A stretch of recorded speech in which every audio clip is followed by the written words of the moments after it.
മാസപ്പടി കേസിൽ വായ്പാ തുക വകമാറ്റി വീണ വിജയൻ ക്രമക്കേട് കാണിച്ചെന്നാണ് SFIO കുറ്റപത്രം.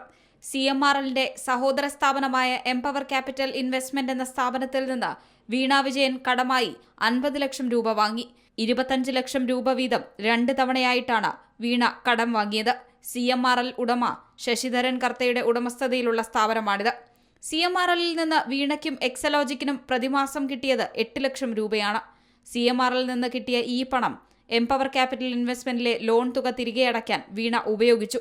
4 ലക്ഷം രൂപയാണ് ഇത്തരത്തിൽ തിരിച്ചടച്ചത് എന്നും റിപ്പോർട്ടിൽ പറയുന്നു. ചെയ്യാത്ത സേവനത്തിനാണ് CMRLൽ നിന്ന് വീണ പണം വാങ്ങിയത്. ഇങ്ങനെ കിട്ടിയ പണമാണ് ശശിധരൻ കർത്ത തന്നെ മറ്റൊരു സ്ഥാപനത്തിലേക്ക് വകമാറ്റി നൽകിയത്. ഇതുവഴി സംസ്ഥാന സർക്കാരിന് പങ്കാളിത്തമുള്ള CMRLന് സാമ്പത്തിക നഷ്ടമുണ്ടായെന്നും SFIO റിപ്പോർട്ടിൽ വ്യക്തമാക്കുന്നു. Zee Malayalam news, Kochi. പുതിയ വാർത്തകളും വിശേഷങ്ങളും ഇനി വിരൽ തുമ്പിൽ. എല്ലാ ഡിജിറ്റൽ പ്ലാറ്റ്ഫോമുകളിലും ഇപ്പോൾ സീ മലയാളം ന്യൂസ് ലഭ്യം.